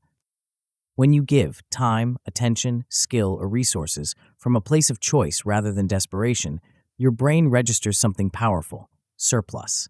Not because you're rich, but because giving is evidence that you're not utterly deprived. If you can share, you must have something. And that something shifts your identity from scarcity to abundance. This is why generosity trains the identity of I have enough. Every time you help someone, teach something, listen deeply, or contribute in a way that costs you something but doesn't break you, you're casting a vote for a new version of yourself. A version that's resourceful, capable, valuable, and over time, those votes add up. Your brain starts to believe the new story. Not because you're lying to yourself, because you're stacking evidence. The shift from life is taking from me to I contribute to life is subtle but seismic. When you're stuck in scarcity, everything feels extractive. Bills take from you, people take from you, life takes from you.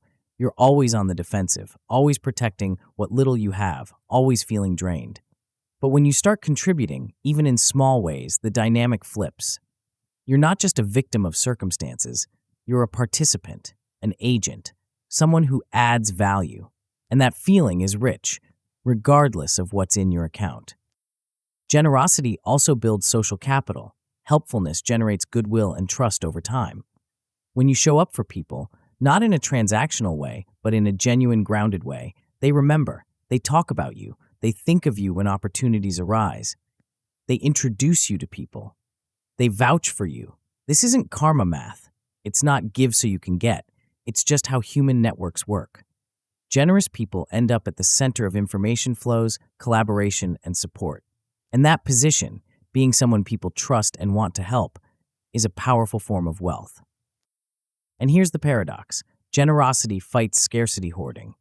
When you're scared, the impulse is to cling to everything tightly, to hoard time, money, energy, information, to say no to everything because you're terrified of running out. But that tightness doesn't make you safer. It makes you smaller. It reinforces the story that you're fragile, that you can't afford to share, that you're always one step from collapse. Wise giving breaks this fear loop gently. It proves to your nervous system that you're stronger and more stable than you think. Because if you can still share, even when things are tight, you're not as desperate as your fear claims. Finding your lane without burning out. So what does strategic generosity actually look like? It's not about saying yes to everything. It's not about martyrdom or self-sacrifice. It's about finding a sustainable generosity lane, one area where you can give consistently without draining yourself, and building a simple, repeatable pattern. Start by identifying whether time, skills, or attention are easiest for you to share right now. Maybe you don't have extra money, but you have an hour a week. Maybe you don't have time, but you have a skill someone needs. Maybe you don't have either, but you can offer deep, focused attention to someone who's struggling. Choose one lane to focus on. Don't try to be generous in every direction at once. That's how you burn out. Once you've chosen your lane, pick one weekly act of giving. Help someone solve a problem. Teach something you know. Listen deeply to someone who needs to be heard. Make one introduction that could help someone. Send one encouraging message to someone who's grinding. Lock this act into your calendar or routine. Make it non-negotiable, not because you're obligated, because you're training an identity. And here's the critical piece. Set clear generosity boundaries. Define what you will not give. Your rent money, your emergency savings, your last hour of rest, your mental health. Decide time limits or capacity limits for helping others. I can give 1 hour a week, but not more. I can advise, but I can't do the work for you. I can listen, but I can't solve this for you. Communicate these boundaries calmly and without apology when needed. Boundaries aren't selfish. They're what make generosity sustainable. The difference between healthy generosity and self-sacrifice is simple. Healthy generosity strengthens you. Self-sacrifice drains you. Healthy generosity comes from overflow. Self-sacrifice comes from fumes. If you're giving out of guilt, obligation, or fear of saying no, you're not being generous. You're abandoning yourself. And that doesn't train abundance. It trains resentment. The lies that keep you small. Before you can practice strategic generosity, you need to kill 3 myths that keep people stuck in scarcity hoarding. Myth 1. I'll give when I'm rich. Right now, I can't. This is the most common excuse, and it's a trap. Waiting to be generous until you're rich keeps generosity permanently in the future. And in the meantime, you're training yourself to be a taker. You're reinforcing the identity of someone who's always in deficit, always needing, always behind. Small early giving shapes your identity now.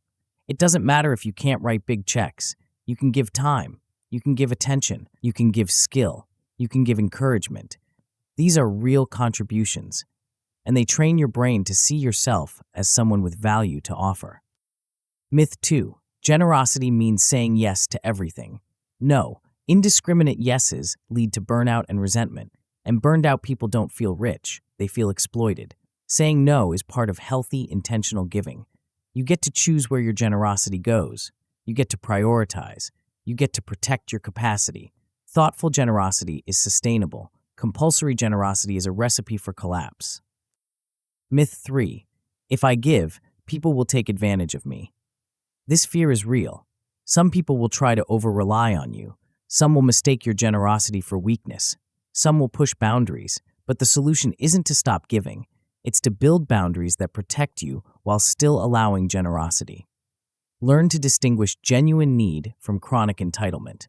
Help people who are trying to help themselves. Step back from people who want you to carry them. You can be generous and discerning at the same time. Making generosity a practice. Here's how you turn this into a daily or weekly habit. After each act of giving, pause and reflect. Ask yourself, what does this prove about who I am?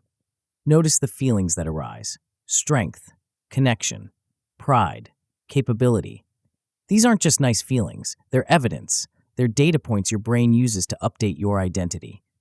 Use these reflections to deepen your rich identity. Every time you give and feel good about it, you're reinforcing the story that you're someone with surplus, someone who contributes, someone who's valuable. You can also stack giving onto habits you already have. Attach a small act of generosity to a routine task. Send one encouraging message while you're having your morning coffee. Offer one piece of advice while you're commuting. Make one introduction while you're checking email. Keep it simple enough that you can execute even on tough days. Let repetition, not drama, do the work.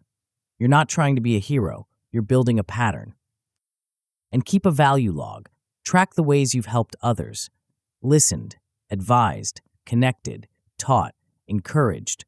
Review this log when you feel worthless or behind. See concrete proof that you're already a net contributor. Your brain forgets your wins and remembers your failures. This log corrects that bias. It shows you that you're not just taking from the world, you're adding to it. One more critical practice: give from overflow, not from fumes. Learn the feeling of giving from resentment versus giving from choice. Use a simple internal check before you say yes. Can I give this and still feel steady? If the answer is no, don't give. Protect your foundation. Only give at levels that keep your own reserves intact, because sustainable generosity requires a sustainable you. What changes when you become a contributor? If you practice strategic generosity, here's what shifts. At first, you'll feel slightly more connected, a bit less isolated, more part of something bigger. You'll notice that your problems feel lighter when you help others. You'll start to see yourself as someone who has something to offer. That's progress. That's the beginning of abundance identity. Keep going, and you'll build an identity as a valuable contributor. You'll regularly show up to help without draining yourself. Others will start to see you as reliable and resourceful. You'll feel richer in relationships and reputation. People will think of you when opportunities arise, not because you're networking strategically, because you've genuinely added value to their lives. And if you stay with it long enough, you'll reach confident, grounded abundance. You'll feel deeply that you have enough to share in more than one area. You'll receive unexpected opportunities as a side effect of your giving. Introductions, collaborations, ideas, support. You'll experience generosity as a natural expression of who you are, not as a performance or obligation. And that feeling, that sense of being someone who contributes, who adds value, who has surplus, is one of the richest feelings there is. When generosity gets complicated, you'll overgive and burn out. You'll say yes too many times. You'll help too many people. You'll drain yourself. Notice resentment and exhaustion as early warning signs. When they show up, dial down the volume of giving, not the value of it. You don't need to stop being generous. You just need to rebuild your own reserves before ramping up again. Protect your capacity. It's not selfish, it's strategic. You'll also feel like your contributions are too small. You'll catch thoughts like, this doesn't really matter, or what difference does one message make? Remember, identity is built by repetition, not magnitude. You're not trying to save the world. You're training your brain to see yourself as someone who contributes. Focus on consistency and heart, not scale. Small acts, repeated over time, build powerful identities. And you might not experience any reciprocity. You'll give, and nothing will come back. You'll feel disappointed. Notice this. Remind yourself that you're training your identity first, outcomes second. Generosity isn't a transaction, it's a practice. And over time, as you expand your circles and show up consistently, generosity does tend to flow back. Not always from the people you helped, but from the network you're building. Trust the process. Stay grounded. Keep giving from overflow. Your generosity is proof. Proof that you're not broke in the ways that matter. Proof that you have value. Proof that you're a contributor, not just a consumer. And that proof changes everything. But there's one more layer to this, one more way to signal to yourself every single day that you're living a rich life. It's not about what you give, It's about what you surround yourself with, how you present yourself, and the small rituals that whisper, you matter, even when no one's watching. Chapter 8, Daily Signals. Your brain is reading signals right now, from your clothes, from the state of your desk, from the clutter in the corner you keep meaning to deal with, from how you walked into the room this morning, from whether your space feels calm or chaotic. These aren't just aesthetic details, they're data. And your brain is using that data to decide how to feel about you, about your life, and about what's possible. When your environment screams, I'm behind, I'm overwhelmed, I'm barely holding it together, your brain believes it. Even if objectively you're doing fine, even if your bank account is stable, the signal overrides the facts, and you feel broke, stressed, stuck. But when your environment whispers, I'm intentional, I'm in control, I'm moving forward, your brain believes that too. And you feel richer, calmer, more capable, same person, same income, different signals, completely different emotional experience. This chapter is about taking control of those signals, not through expensive makeovers or performative displays, through small, deliberate choices about how you present yourself, how you shape your space, and how you move through your day. These are the daily wealth signals, the tiny, repeatable cues that constantly reinforce who you're becoming. And when you get them right, they do the heavy lifting for you. Your environment starts nudging you toward better choices. Your appearance starts reinforcing your identity. Your rituals start making ordinary moments feel richer and more intentional. This is how feeling rich becomes automatic instead of forced. The conversation your environment is having with you. Your surroundings are not neutral. They're talking to your brain all day, every day. And most people don't realize how loud that conversation is. Clutter and chaos send constant, I'm behind signals. Piles of papers, clothes on the floor, dishes in the sink, a desk covered in random stuff. Every time you see these things, your brain registers disorder. And disorder feels like failure. It feels like you can't keep up. It feels like you're losing control. Even if the mess is just from being busy, your brain doesn't care. It reads the signal and responds with stress. Order and intention whisper, I'm in control. A clear desk, a made bed, a space where everything has a place. These aren't just nice-to-haves, they're psychological anchors. They tell your brain, I'm handling things, I'm on top of this, I'm moving forward. And your brain responds with calm, with focus, with the sense that you're capable and grounded. This is why your surroundings shape your mood, not because you're shallow or superficial, because your brain uses environmental cues to assess your state. And when those cues say chaos, you feel chaotic. When they say order, you feel ordered. It's that simple and that powerful. The same thing happens with self-presentation. How you dress affects how you act. When you feel put together, when your clothes fit well, when you're clean and groomed, when you've made even a small effort, you carry yourself differently. You speak with more confidence, you make eye contact, you take up space, you show up as someone who respects themselves. And that self-respect changes how you move through the world. But when you feel sloppy, wrinkled clothes, unwashed hair, no effort, you shrink. You avoid eye contact. You apologize for existing. You act like someone who doesn't matter. And here's the key. Appearance is a signal to yourself first, others second. You're not dressing well to impress anyone.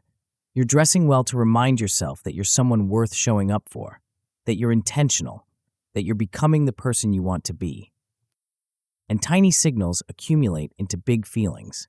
One clean desk doesn't change your life, but a clean desk every day for a month, that changes how you feel about yourself.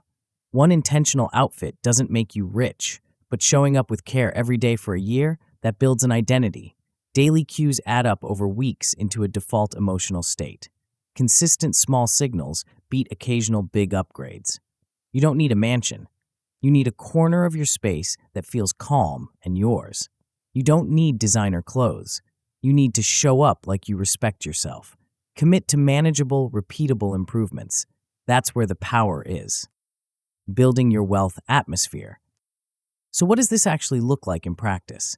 It starts with creating a wealth atmosphere at home and work.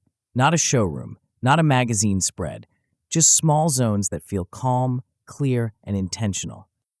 Pick one area, your desk, your bedroom, your entryway, wherever you spend the most time or wherever you need the most support. Design that zone to feel like future you already lives there. Remove recurring visual triggers that scream chaos or failure. The pile of bills you've been avoiding, the broken thing you keep meaning to fix, the clutter that makes you feel guilty every time you see it. Clear it, hide it, deal with it. Let your spaces reflect the life you're moving toward, not the life you're trying to escape. This doesn't require money. It requires intention, a clear surface, a neat arrangement, one object that feels meaningful placed somewhere you'll see it. These small touches shift the energy of a space. They tell your brain someone intentional lives here, someone who's building something. Next, treat dressing and grooming as self-respect. Not vanity, not performance, self-respect. Choose outfits that make you feel capable and grounded. Focus on fit, cleanliness, and coherence rather than price. A $20 shirt that fits well and is clean beats a $200 shirt that's wrinkled and doesn't fit. You're not trying to look rich. You're trying to feel like someone who takes care of themselves, someone who shows up with intention. See daily self-care as a vote for your future rich self. Every time you put effort into how you present yourself, you're saying, I matter. My presence matters. I'm worth showing up for. And your brain counts those votes. Over time, they build an identity of someone who's grounded, intentional, and worthy. And that identity is what makes you feel rich, regardless of your bank balance. And design daily rituals that feel rich. Turn ordinary moments into intentional micro-ceremonies. Your morning routine, your transition from work to home, your evening wind-down. Pick one regular moment and ritualize it. Slow it down, give it full attention. Use simple elements, light, sound, movement, to shift how that moment feels. Maybe you light a candle. Maybe you play specific music. Maybe you take 3 deep breaths before you start. It doesn't matter what the ritual is. What matters is that it's intentional, that it signals to your brain, I live with intention, not by accident. Anchor your rituals to times when you need confidence and calm, before important calls, before money decisions, before bed. These rituals become cues that bring you back to your chosen identity. They interrupt autopilot and remind you who you're becoming. The lies that keep you stuck in chaos. Before you can build these signals, you need to kill 3 myths that keep people stuck in messy, chaotic environments and careless self-presentation. Myth 1. Looking put together is shallow. This myth dismisses one of the most powerful tools you have. There's a difference between vanity and self-respect. Vanity is obsessing over appearance to impress others or hide insecurity. Self-respect is showing up with care because you value yourself, and showing up well supports performance and presence. When you feel put together, you think more clearly. You speak more confidently. You make better decisions. Reframe presentation as a tool, not a jail. It's not about looking perfect. It's about signaling to yourself that you're someone worth showing up for. Myth 2. I need expensive brands and a fancy home. This is the lie that keeps people either overspending or giving up entirely. You don't need logos. You don't need luxury. You need order, cleanliness, and intention. A simple, well-kept space feels richer than a cluttered, expensive one.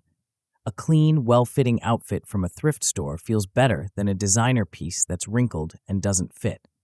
Order, cleanliness, and design matter more than price tags, except that you can create rich-feeling environments on any budget. It's not about what you spend, it's about what you signal. Myth 3. I'm just not an organized person. This is a story, not a permanent trait.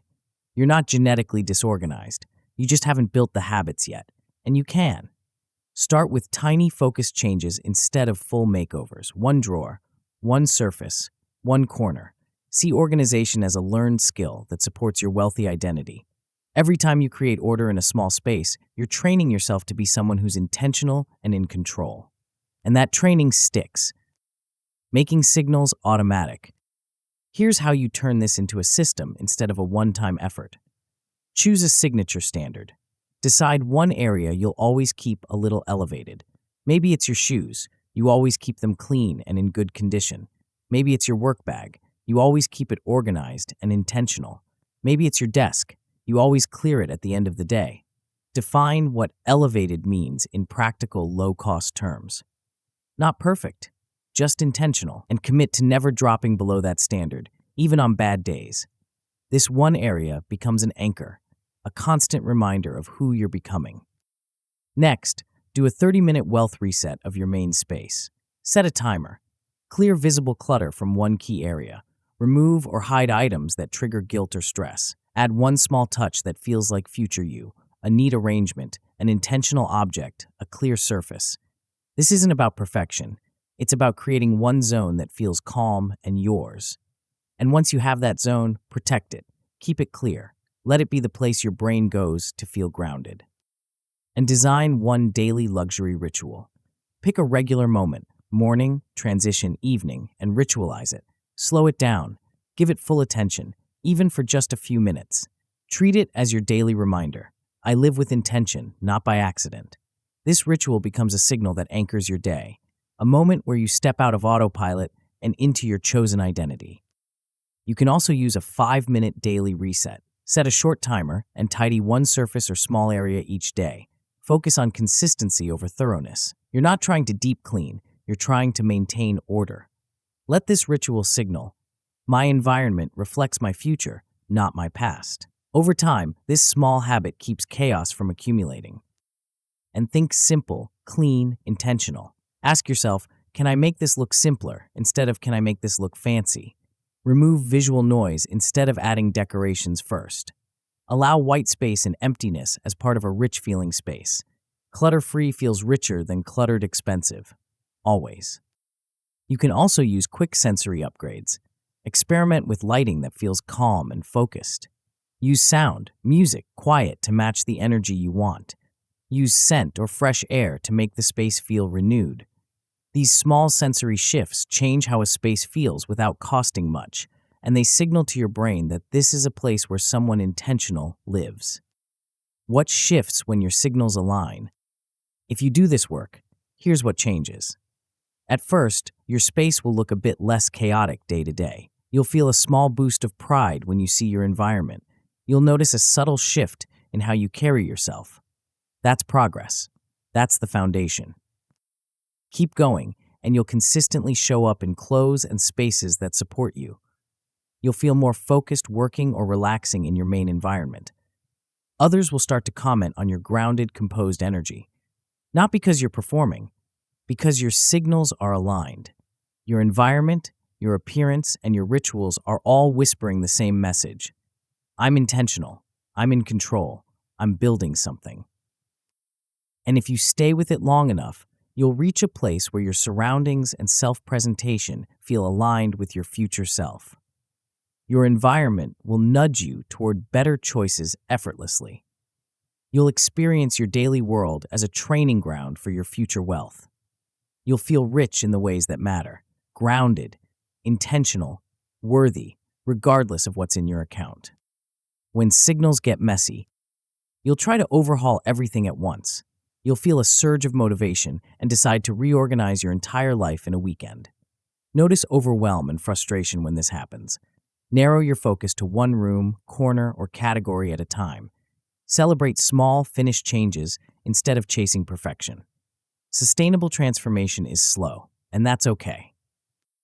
You'll also be tempted to overspend to look rich. You'll see something expensive and think, this will make me feel wealthy. Recognize this temptation. Return focus to fit, cleanliness, and care, low cost but high impact. Ask yourself, will this purchase actually change how I act? If not, skip it. You're building identity, not buying status. And you'll backslide into mess and neglect. Busy seasons will create chaos. Expect this. Use micro habits to maintain. A 2-minute tidy before bed. A touch once rule for mail and papers. When things slip, rerun a quick wealth reset instead of giving up. You're not trying to be perfect. You're trying to stay intentional. Your daily signals are the final piece.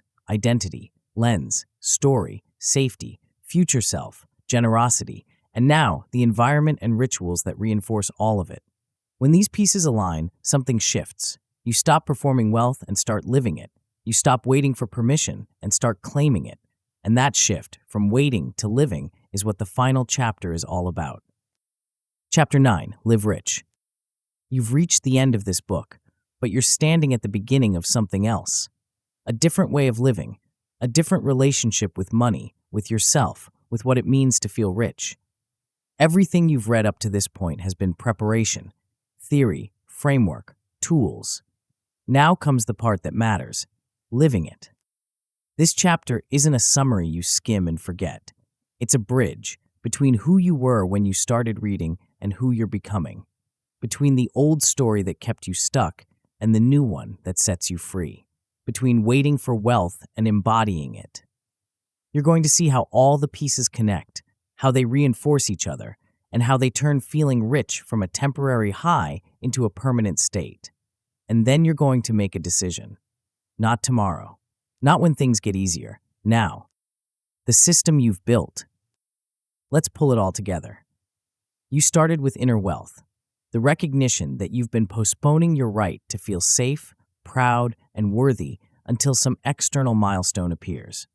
You saw how that postponement is the trap, how it keeps you emotionally broke no matter what your bank account says. And you learned that wealth begins with who you are, not what you own. That identity, story, and inner safety determine how rich you feel far more than any number ever will. External numbers are lagging indicators of inner shifts. They follow, they don't lead. Then you built wealth identity, the understanding that you act in ways consistent with who you believe you are. If you see yourself as bad with money, you'll prove it right. If you see yourself as a calm, strategic steward, you'll act like one.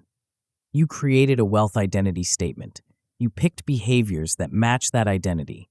You started treating every choice as a vote for who you're becoming. And you learned that identity is your financial thermostat. Change the setting, and everything else adjusts.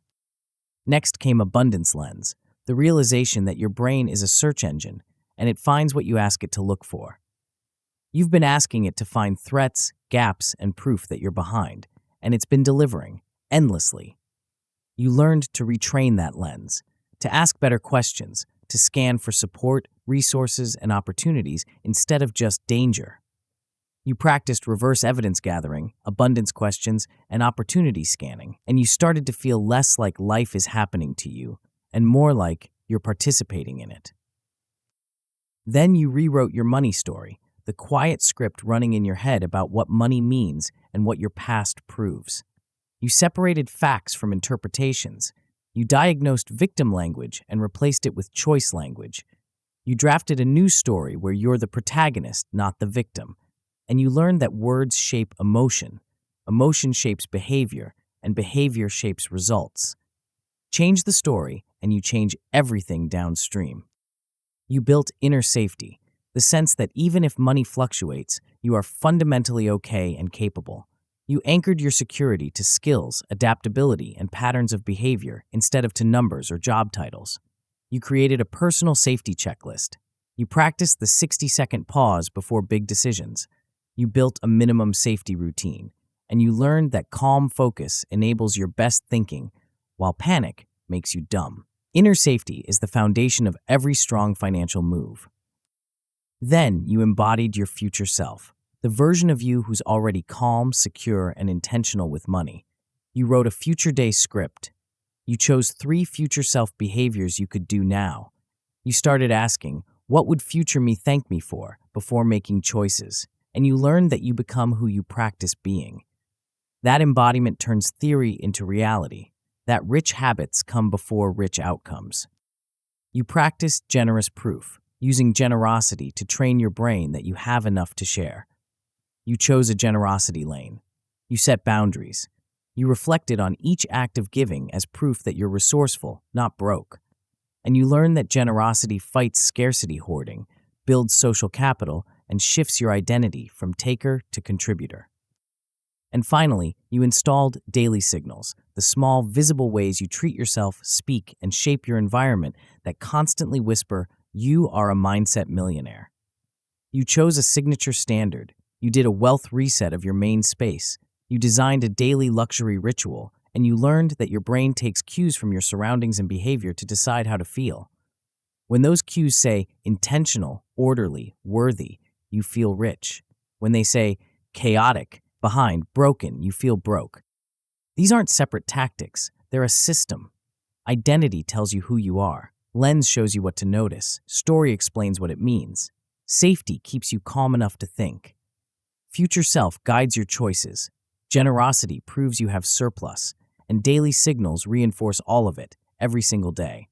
When these pieces align, feeling rich stops being something you chase and starts being something you live. The power you now hold. Here's what you can do now that you couldn't do before. You no longer wait for permission to feel wealthy. You have tools to create inner wealth right now. You can feel proud and secure before your next promotion or windfall. This is a permanent shift in how you relate to money. You're not at the mercy of circumstances anymore. You're the author of your experience. You make decisions from calm power, not panic. You use inner safety and future self questions to guide choices. You trust yourself to navigate surprises without collapsing. You feel empowered to say no to things that drain your future. And that power, that ability to choose from a grounded place instead of a desperate one, changes the quality of every decision you make. You become the kind of person who attracts better opportunities. A stable, generous, well-presented presence draws people in.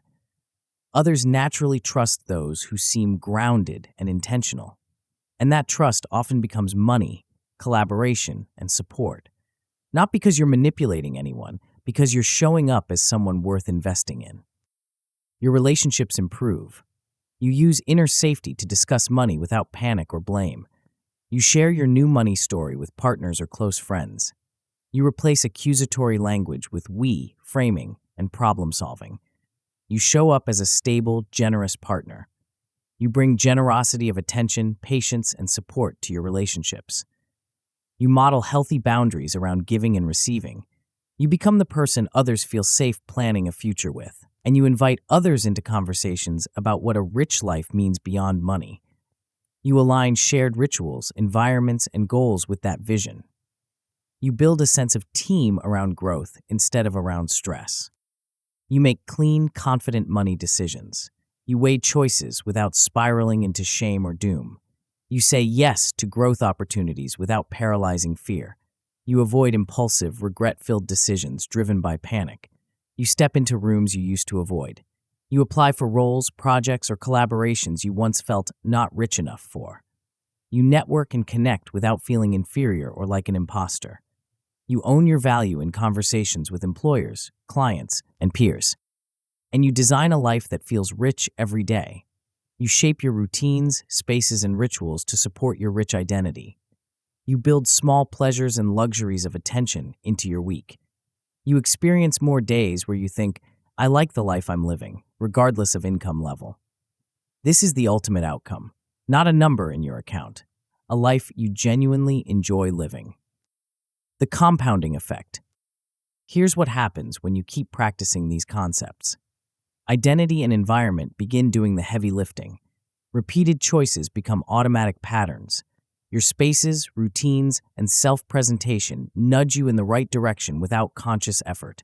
You experience less internal debate and more default alignment. You stop fighting yourself. You start flowing. Evidence of mindset millionaire compounds.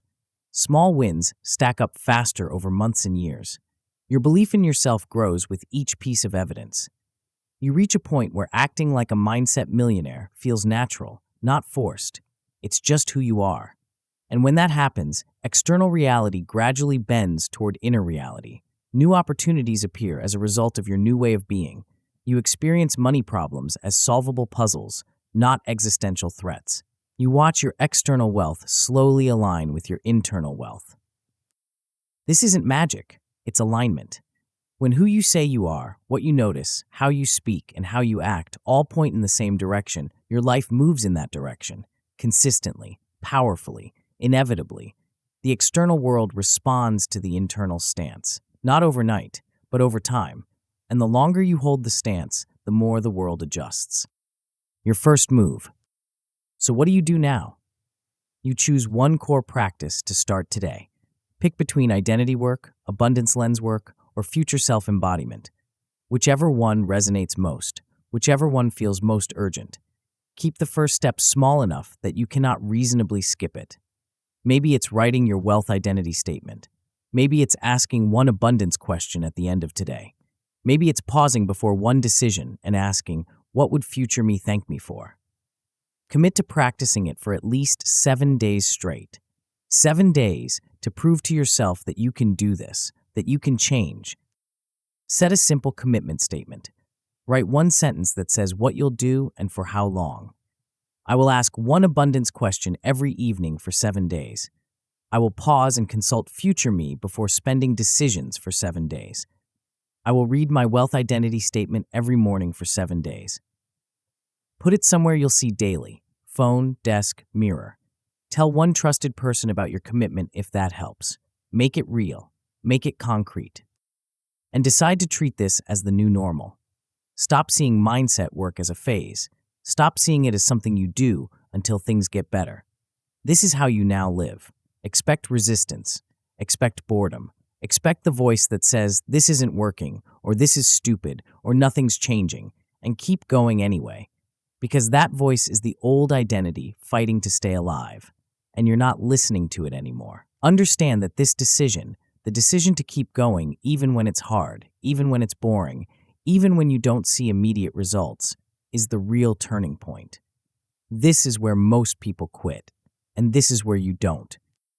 The truth you need to hear. You don't need a different life to start. You need a different stance. Your circumstances may not change overnight. Your bank account might look the same tomorrow. Your job might still be stressful. Your debt might still be there.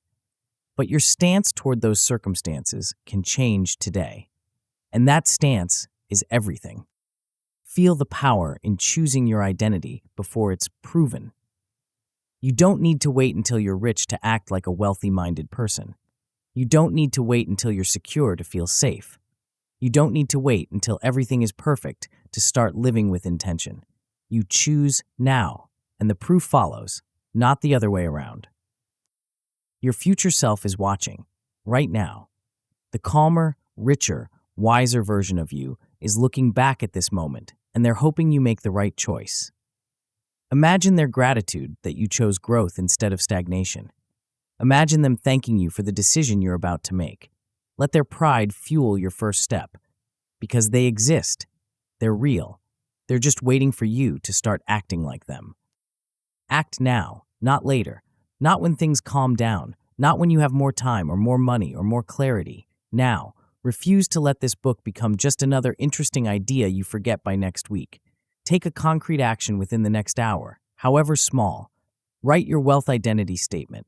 Ask one abundance question. Clear one surface. Send one generous message. Do something that signals to yourself and to the universe. I'm done waiting. I'm living rich from the inside out, starting now. Say it out loud if you can. I am living rich from the inside out, starting now. Feel the weight of that statement. Feel the truth of it. You're not lying. You're not pretending. You're claiming what's already yours. The ability to feel safe, proud, capable, and worthy, regardless of your bank balance. The ability to make choices from calm instead of panic. The ability to see opportunities instead of just threats. The ability to contribute instead of just take. The ability to live with intention instead of by accident. This is your life, not someday, today. And you get to decide how it feels. You get to decide who you are. You get to decide what story you tell. You get to decide where your attention goes. You get to decide how you show up. You get to decide what signals you send to your brain every single day. You are not a victim of your circumstances. You are the author of your experience, and the pen is in your hand. So write the next chapter. Not the one where you wait for wealth to grant you permission to feel rich. The one where you claim richness now and let the wealth catch up. The one where you stop postponing your life and start living it. The one where you become the mindset millionaire you are always capable of being. The work starts now and it never stops. But that's not a burden, that's the point. Because this isn't about reaching some finish line where you finally get to relax. This is about building a way of living that feels rich every single day. A way of being that's grounded, intentional, generous, and free. A way of moving through the world that makes you proud of who you are, regardless of what you own.